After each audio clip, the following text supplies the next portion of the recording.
All right. So in today's episode, we're going to actually be going over some news content today and recent news regarding the No Kings who basically marches are going to be going across the US tomorrow um in rebellion to recent Trump enacted military decisions regarding ICE. We're going to go into more details on that. And then we're also going to be going to talk about the most recent Israel attack on Iran and the retaliation. So we have a lot to go over today. And really, we're going to start with some of these tweets that I've kind of been going and doing some research on to really give you guys some perspective of what's going on, who's to blame, where should you, what kind of perspectives you should know about, and much more here. So let's kind of watch this first tweet here. So this is actually a tweet from President Trump, basically speaking on the No Kings, um, basically march slash protest that's basically going to be going around, to my understanding, all over the U.S. tomorrow, and I'm assuming it's going to be all over the weekends. There's been a lot of governors of various cities basically coming out, and some people are, in approval. So I know Governor Newsom in California, he's been pushing for a peaceful protest, and there's been a lot going on in LA regarding that, and that's, I think, what has really led to this no peace movement coming across the US here. Um and then um, States like Florida, on the other hand, are being a lot more aggressive with how they're going to be dealing with these people, and threats have basically been made for people that aren't in compliant. So it's going to be very interesting this weekend as we go deeper. But really, as we know, this is world class media where we have a kingdom of perspective on news, and so that's really what we're going to be going over today regarding the perspectives that bi- biblical people should be having in these crazy times. So, without further ado, let's actually get into this first tweet here. So, um, let's see here. So he literally quotes, "A king would never have the California mandate to be talking about. He wouldn't have to call Mike Johnson and Thun and say, fellas, pull this off, and after years, get it done." We're actually gonna watch the video here, but before we do, I basically wanted to this thought process of no king has been something that I've thought of, and essentially, when it comes to no king, what I really think about is how, the God's kingdom, really, and how the kingdom of God is essentially a government system, and that's one of the reasons why the U.S. really struggles when it comes to submitting to God. And now we literally have this no king movement, so it can mean a lot of things, and only time will really tell what it actually means. But I think it reflects like this philosophy of us having rebellion over no kings, and whether that is Trump directly or Jesus himself, right? And it's very interesting because at the end of this video, Trump literally starts talking about Jesus. So let's actually get into it. So, no kings here. There are several No Kings protests planned across the country. Okay, let's actually start this over here.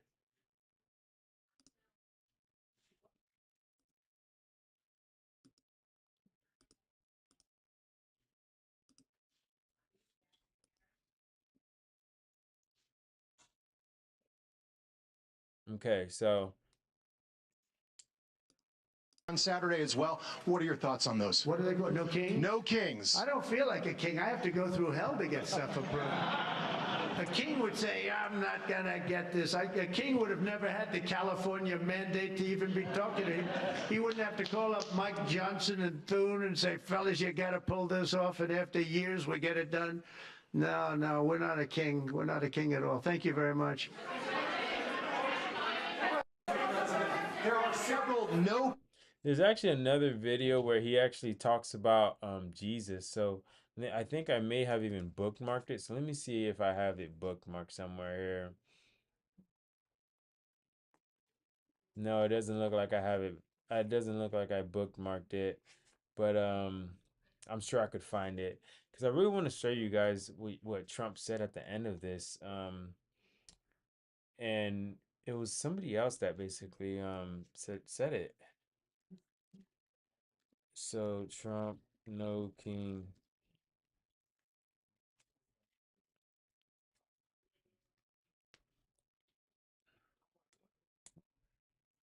That's 29 seconds here.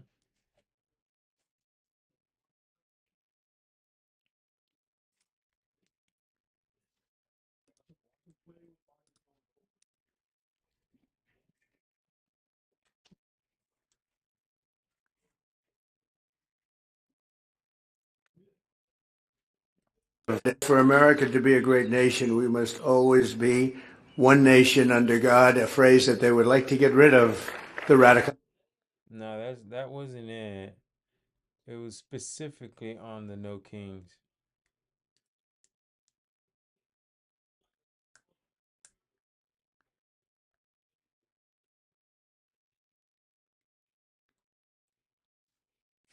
All right, looks like I can't find it. Did I message it to myself?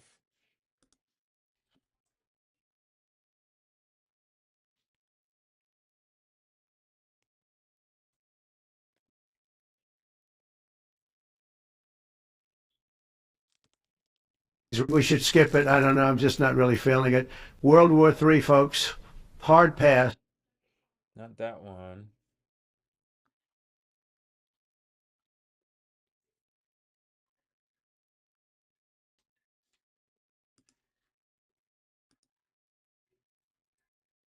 Let's let's look at trending topics.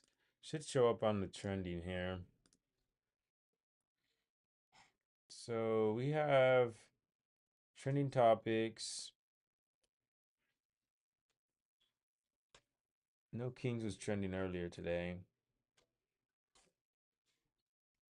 Let me type in No Kings.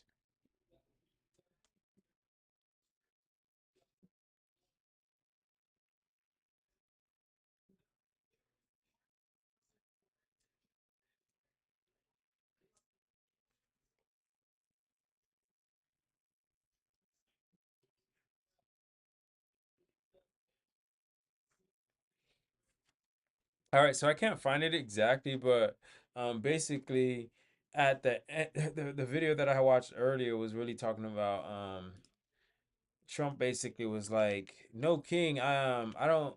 He basically was like, "There is a king though, and that's basically King Jesus." Um,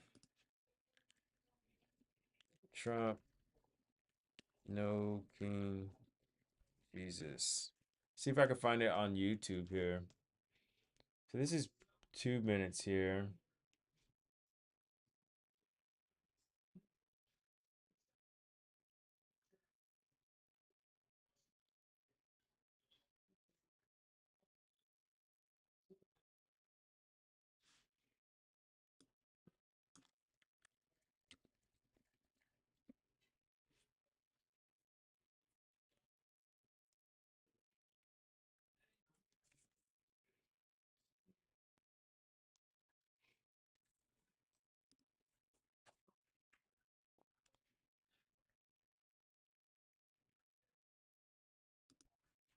Yeah, no luck on finding it, guys.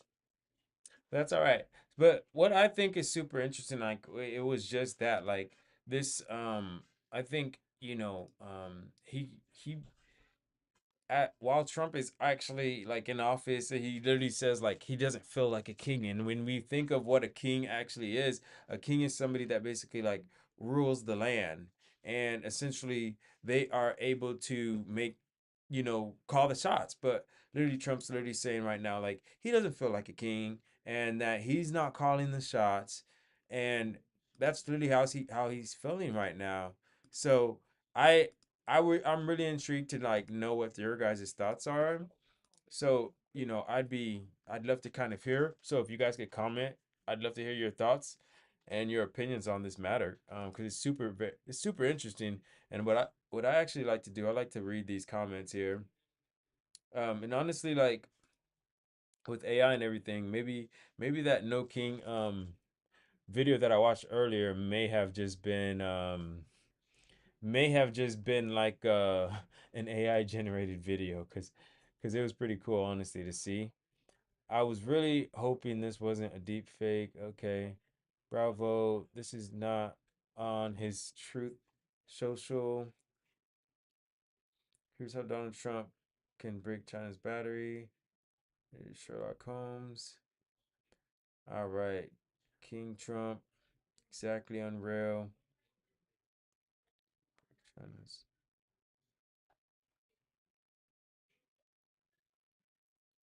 Yeah, so there's really definitely an interesting time and I really actually I wanted to talk about like the meaning behind all this no king stuff because sometimes there's like subliminal messages that we have to consider when it comes to this stuff and this could be the sign of us basically or America itself essentially going against the government and and basically starting to revolt in terms of going back to Jesus as being king, right? Like I'm not saying that's what it is. It doesn't seem like it, but it could be the start of something like that. Who knows, right? It would be really cool because it's like when they say no kings, maybe there could be subliminal messages or just a deeper meaning that it could be about not relying on humans and people as being kings because people are just super tired of being failed, right? And I don't necessarily, I'm not saying that's what it is, but that it would be awesome. It would be amazing if that's what we're going back to, right? Um, but at the same time, like what I really think this is more about is the fact that people don't like to submit to authority. And it's unfortunate that but that's the case because like Jesus is king. And if you're not, you got to submit. Like you're going to be submitting to somebody, whether it's the devil, whether it's the government. But I highly recommend if you're going to submit to somebody, it should be Jesus as king, right? And I think that's one thing that's super hard for especially Americans is we're not used to having like this kingdom mindset, this kingdom ideology.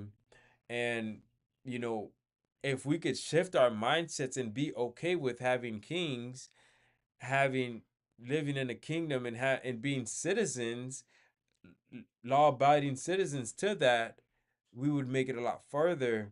But as a democracy, we often approach our religion and everything as we have to have a say so and we have to control, right? And we have to always have an opinion on what's right, what's wrong, and as opposed to seeking the king, which is Jesus, for that counsel, for that wisdom, right? So it's very important. I think that's super important to just take note of. But so that's what the No King movement's about. I'll definitely give you guys an update as we kind of go on here.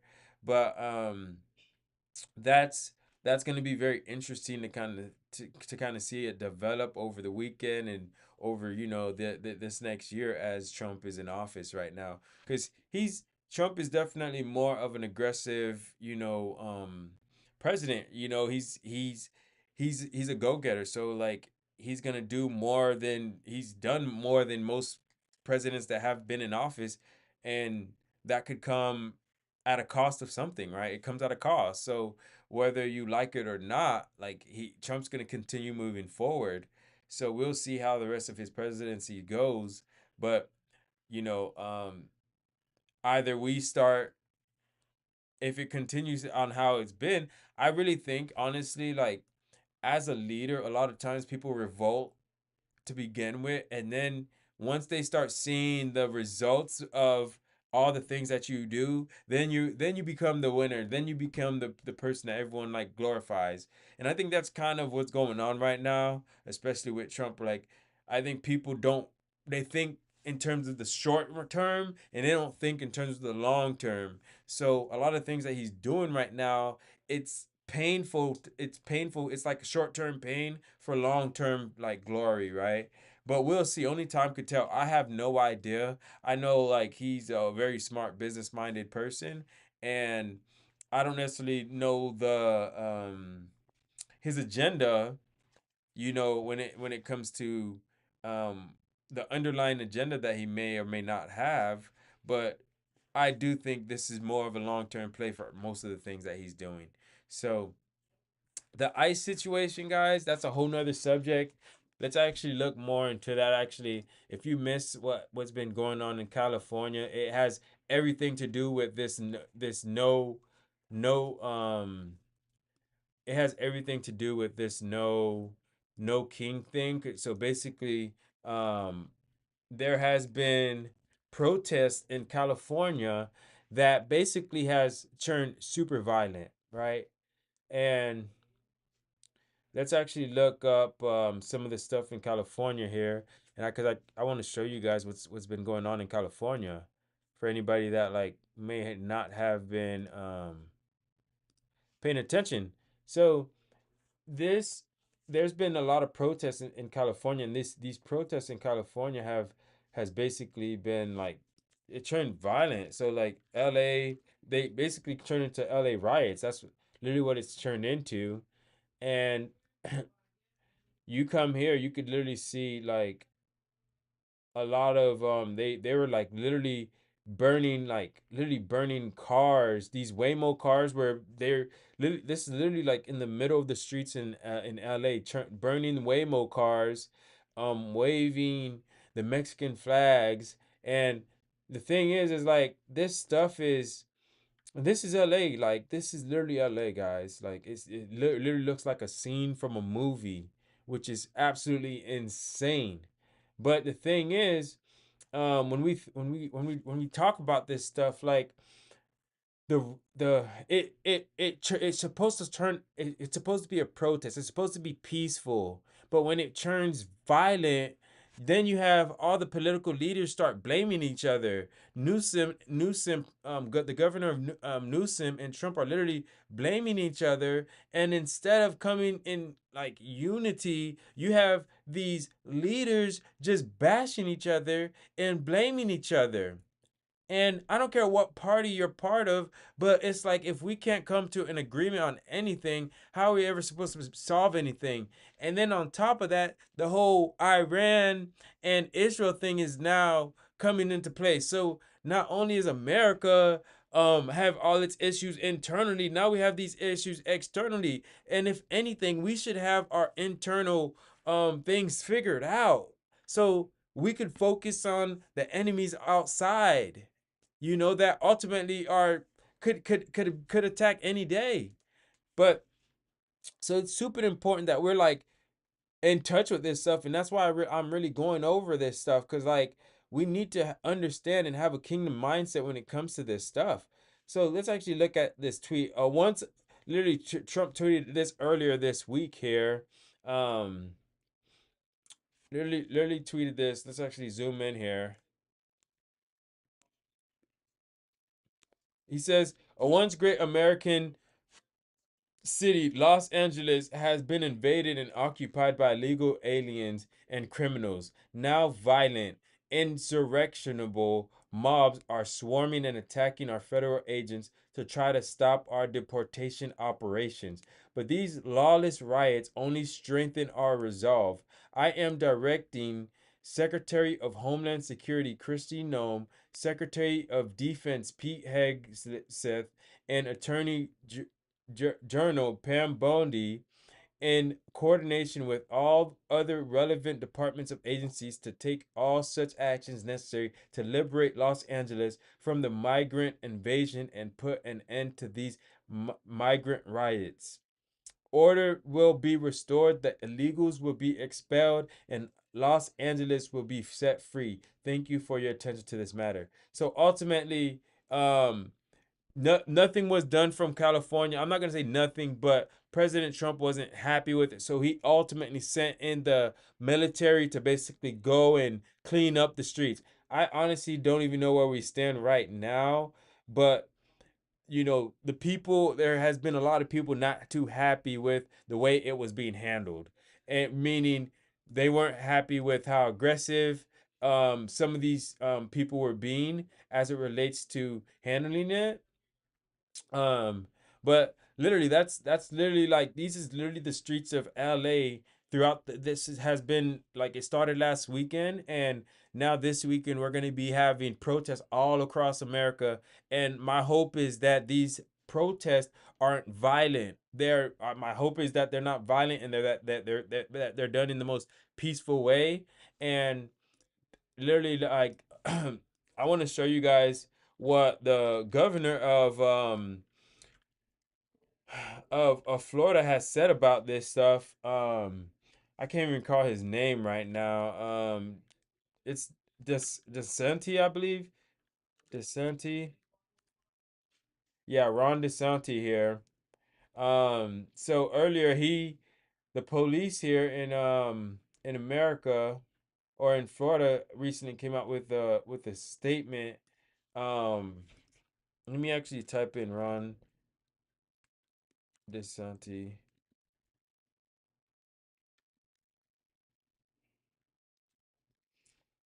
And I just want to show you like the different like philosophies around this stuff, because like,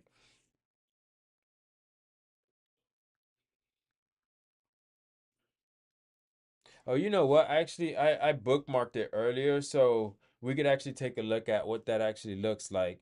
So where's this bookmark at? So this bookmark right here, um in this video here,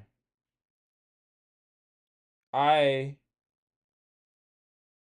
and if you guys follow me on Twitter, I would literally like will give you guys my thoughts on a lot of this stuff. So let's actually go to my tweets, because that's where I started like talking about it. So here goes the no king stuff here.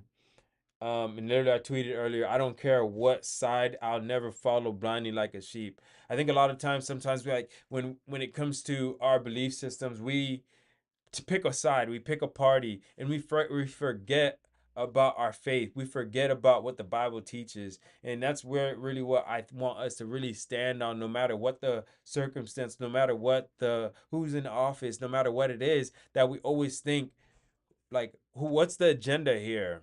Is it aligned with our belief systems, rather than just following people and doing things that are inhumane, that are against the principles that the Bible teaches, right?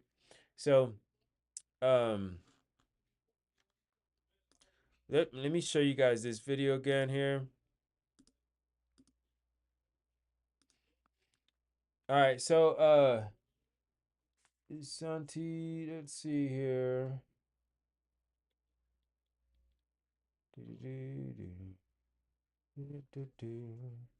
All right, here goes the video right here. This is the video that I was talking about earlier today. So So I'm gonna break it down for you. All so right. this is in Florida here, and basically he kind of threatens us here, guys. Like, his quote is, if you throw a brick, a firebomb, or point a gun at one of our deputies, we will notify your family where to collect your remains at, because we will kill you.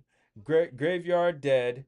We're not gonna play, guys. I really don't like that statement, because it reminds me of the Black Lives Matter movement, when there was so much going on because somebody died. And I literally, like, it's so bad.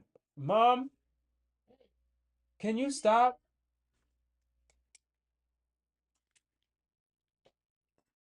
Mom, yes.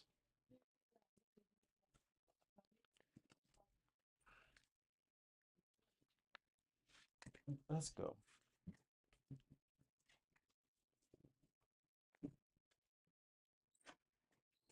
Hey guys, That's your mom.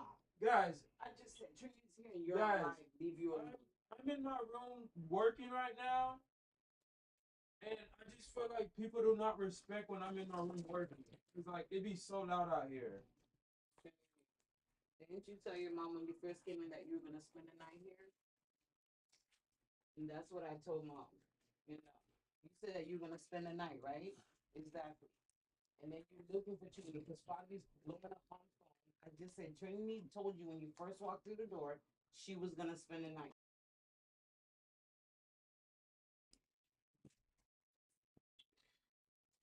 That was Trinity told her mom, and her mom said spend the night.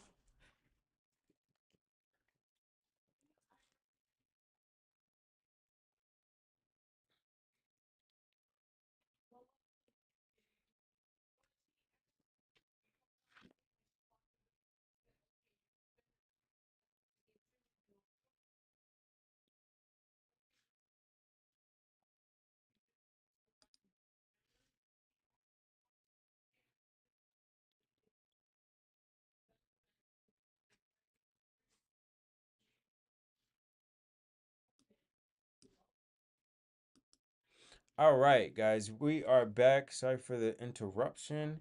Um, so basically, on this video here, we have the governors of Florida. Literally, like he's. I think he's. I thought he was behind it, but this is not the governor of Florida. But I don't know exactly who the guy is. I'm assuming he's like the head of one of the like the heads of like the police departments or something. So Brevard County here, but just watch what he says in this. If you spit on us, you're going to the hospital, then jail. If you hit one of us, you're going to the hospital and jail. Anyways, let's watch the video, guys, and then I'll get kind of give you guys like my thought process on it. Give me a second here. All right.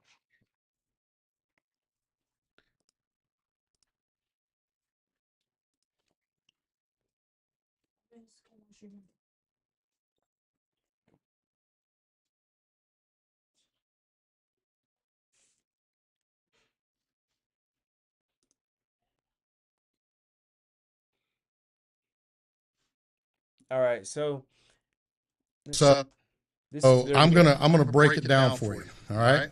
And if somebody wants to know what I mean by turn violent, all right, this is what I mean.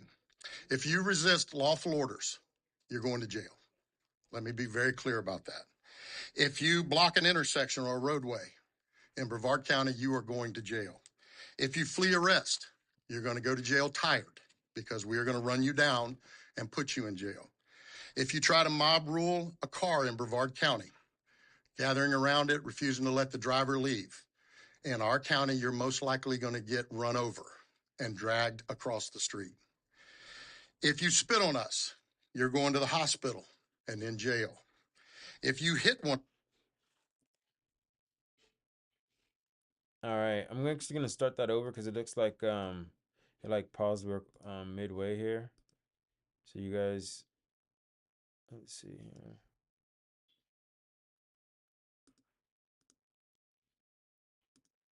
All right, let's try this again here for you guys. of us, you're I'm gonna break it down for you. All right. And if somebody wants to know what I mean by turn violent, all right, this is what I mean. If you resist lawful orders, you're going to jail. Let me be very clear about that. If you block an intersection or a roadway in Brevard County, you are going to jail. If you flee arrest, you're going to go to jail tired because we are going to run you down and put you in jail. If you try to mob rule a car in Brevard County, gathering around it, refusing to let the driver leave, in our county, you're most likely going to get run over and dragged across the street. If you spit on us, you're going to the hospital and in jail. If you hit one of us, you're going. All right, you guys get the picture there. They're obviously not kidding, not joking regarding the the people that are going to be protesting in their county. And I think it's very important for us to know that, but also just like what I see there what they're where they're coming from, but it's the thought process of that they're going in with a certain agenda, and it's almost as if they're, when if something goes wrong, like I strongly believe violence is never the answer, like literally. So it's almost as if, like, I'm not saying, like, for example, it's like if you spit on us, you're going to the hospital. I'm like, it's almost as if like they're trying to 10x whatever happens. So it's like, hey, if you're caught, like, I think I can't remember. If you mob the rule, like literally, it's like if you're like walking across the street, we're gonna run you over. Like that's kind of the vibe I'm getting from it. And I don't necessarily like that thought because it's like kind of promoting violence in a way. So it's very hard for me to stand for something like that. Um so yeah, let's continue here. Um let's go on here to some more content here that on this subject matter. Super interesting stuff for sure. Um So let's go to, oh, the irony. Let's see here.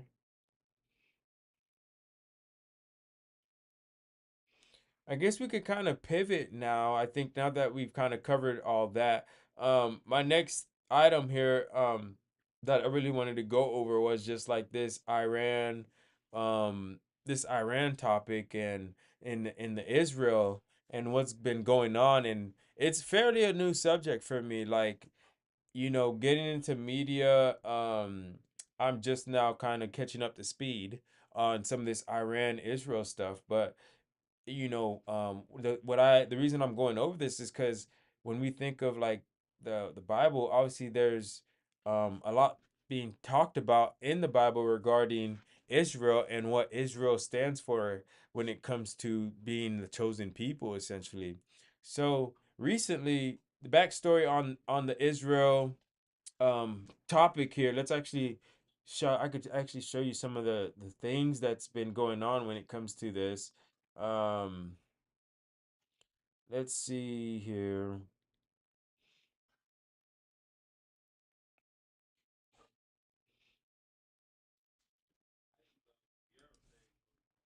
Let's actually go to is it should be should yeah, so I read military social media posts cause online stir. Um let's actually start looking at some of these like Iran things. So it'll just give you an idea of what's been going on. So we've arrived literally. This is Iran, basically. Um, I guess Iran's kind of been promoting a lot of their attacks and stuff on Twitter, which is very interesting. It's almost as if they're more. It's almost as if they're more concerned, or they're more happy with showing that they're what they're doing rather than um actually doing something, I guess. Like, it's almost as if they're doing it for so the world could see them, so they could just essentially like give respect. I'm like, I don't know what kind of war this is. I guess it's a social media war plus an in-person war, but they're literally showing like, hey, like, don't mess with us because you guys first attacked us. Basically, Israel attacked them. But I even when they says it, everyone's saying Israel's the one that first attacked, but I remember last year Israel was attacked by, I believe, Hamas or Gaza or something along those lines, and they believed that Iran funded the whole deal. So that was super interesting. Let me actually let's look that up real quick. Was it Gaza on Israel? Yeah, so was it this one right here? On October 7th, 2023, Hamas-led militant groups launched a surprise attack on Israel, in which 1,195 people died, um, including 815 civilians were killed. So Um, so that happened in 2003. That happened in 2003, and let me show you guys here what I was reading on that. It's actually just display here. So I was just reading this right here on October 7th, October on 7th October 2023. Hamas led militant groups launched a surprise attack on Israel, in which 1,195 Israelis and foreign nations, including 815 civilians, were killed and 251 taken hostage, with the stated goal of forcing Israel to release Palestinians prisoners.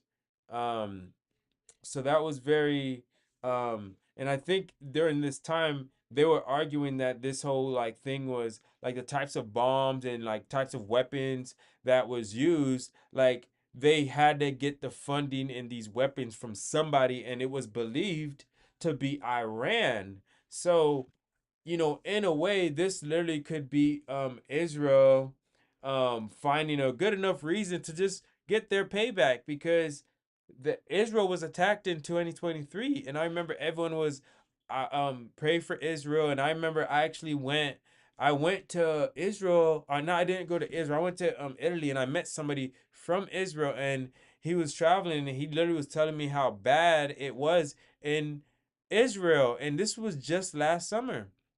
So it's, you know, I don't necessarily know how the condition is now, but essentially what caused this war is Israel essentially attacked Iran yesterday, I believe it was, and the reason behind it was because they Iran basically have nuclear weapons that they do not want um them to have. And this is actually, I did some research, and this is not the first time that Israel has done something like this. The the concern for Israel is Israel as a whole is basically surrounded by all these countries and groups that basically don't like them. And Israel basically has to do whatever they can to protect themselves. And the US has also been helping Israel a lot. And we could actually look at what Trump said regarding the Israel um this Iran and Israel stuff here. So this is what literally Trump said here. He says, "I gave Iran chance after chance to make a deal. I told them in the strongest of words to just do it. But no matter how hard they tried, no matter how close they got, they just couldn't get it done.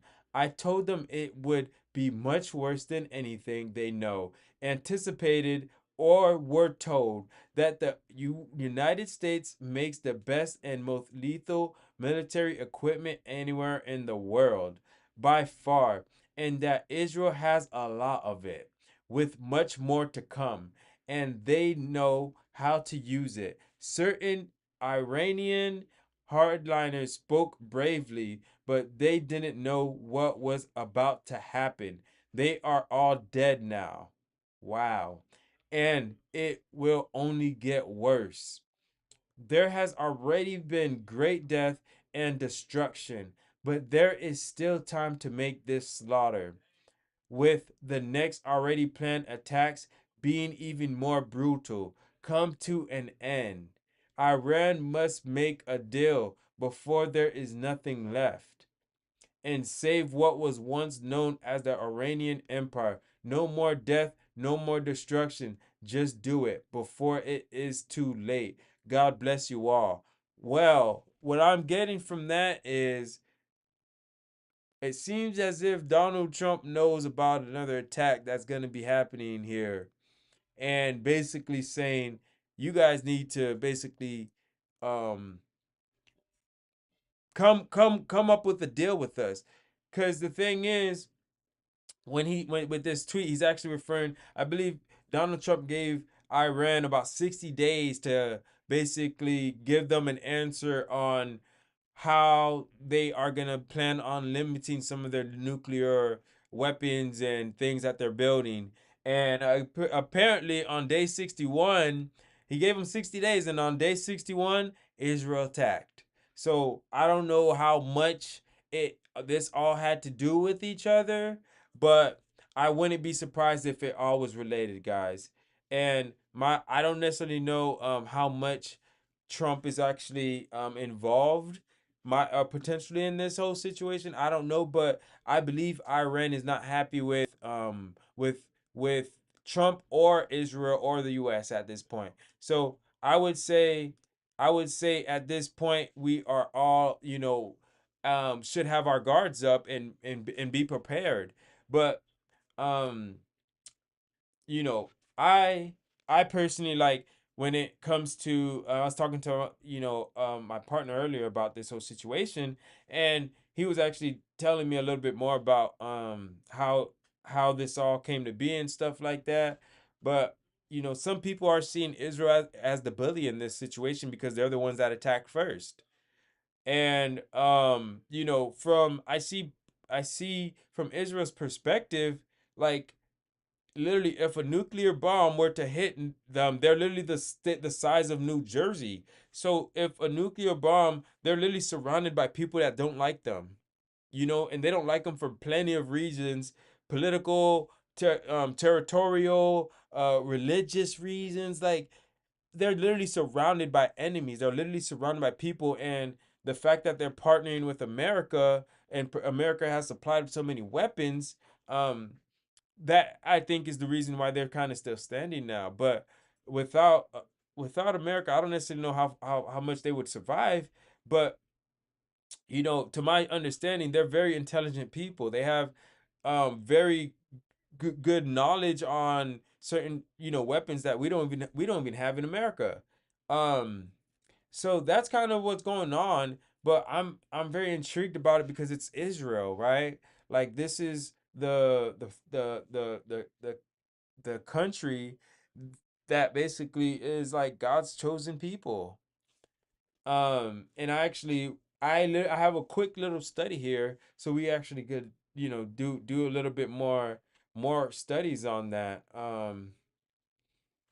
Candace Nicole always has like great opinions, so I thought it was very interesting to kind of see her perspective on this situation as well. um because I love having like different perspective. Candace Owens literally says the most predictable war possible ever. I'm so sick of Israel and those who pretend its actions are normal or even remotely justifiable. This country has a bloodlust like no other. Have an issue with this tweet? I literally do not care. Think defending Israel's demonic actions is going to guarantee you a spot in heaven? Double your indulgence and sign your offspring up to die for Netanyahu. Leave the rest of us the hell alone. I honestly, I need to do more research as to what exactly she's talking about with like some of this demonic stuff. Because like I always thought Israel was the kind of holy city, and it's almost as if like um she doesn't like the thought of like Israel attacking other people and being on attack rather than defense. It seems like she doesn't necessarily like that. But at the same time, like these people are also marketers, so maybe she knows that most of America might not be on that stance. I have no idea. But I need to do a lot more due diligence on this so subject because I would like to know I would like to know why from a religious standpoint, I wanted like to know like where do like Hamas, Iran, and people stand when it comes to their belief in Jesus, and I need to do more due diligence on the Israel people as well to see where their beliefs is, because like I said, our decisions that we make on stances and who we support should be coming from a biblical standpoint, guys. So that's kind of my thought process right now as it relates to this whole subject matter. But let's actually go over some of this biblical stuff that I read that I've been doing research on. So when it comes to this whole Israel topic, um, so I said, what are the biblical references for how Christians should think about no king? So this actually was for the no king stuff earlier, but here this one right here is the This is for the Israel stuff that we're kind of talking about right now. So like when we think of, so here goes some of the biblical references here in here goes some of the biblical references in let's see here.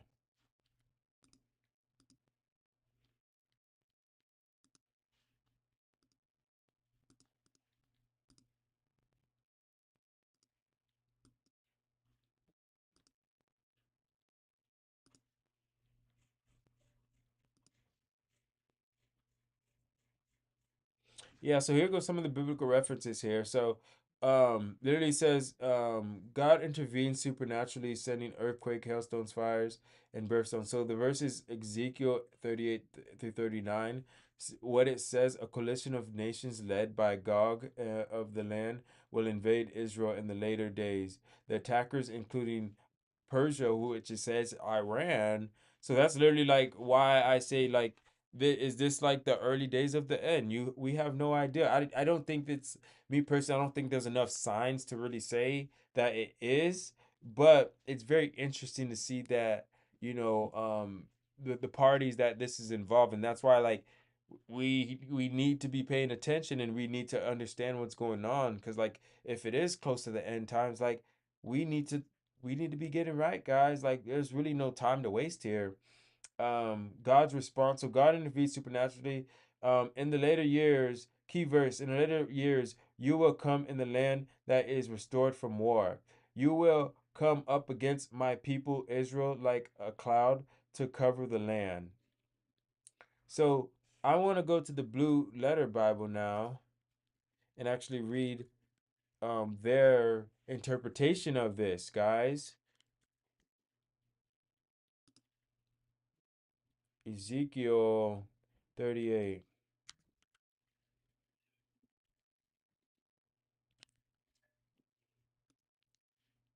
ESV version.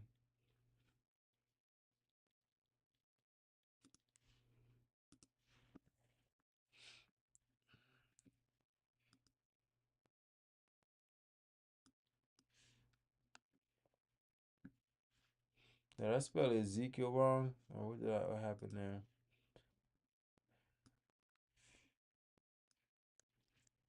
Ezekiel 38.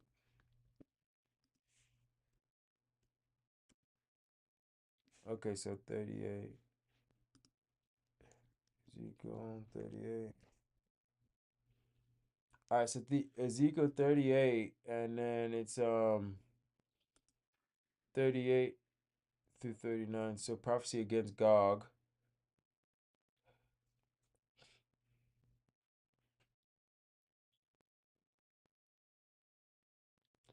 The word of the Lord came, son of man, force towards Gog, okay? And thus the Lord, I am against you, Gog, okay? Shouldn't put on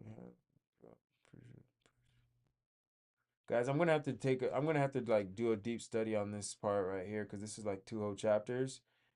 So let's continue here. Zechariah 12 through 14. So like that's another two whole chapters. All nations will gather against Jerusalem, but God will defend Israel. So that's very interesting, guys. It's literally saying like people are gonna be against Jerusalem here, which is in Israel. The people of Israel will look up upon me, whom they have pierced, and mourn. So away from God, and maybe this is part of the prophecy that they are going to start turning back to God. It shall happen in that day that I will make Jerusalem a very heavy stone for all people. I will seek to destroy all the nations that come against Jerusalem. So me personally, I would never want to be against Jerusalem or Israel because of this verse alone. So that's all I have to read is like, yo, Jesus is literally warning us like don't be against Israel. You know, that's kind of where I stand. So Daniel 11 and 13, Daniel speaks on the final king, often interpreted as the antichrist who will wage war and desecrate the holy place in Israel. So at that time of the at that time of the end, the king of south shall attack him, and the king of the north shall come against him. He shall enter the glorious land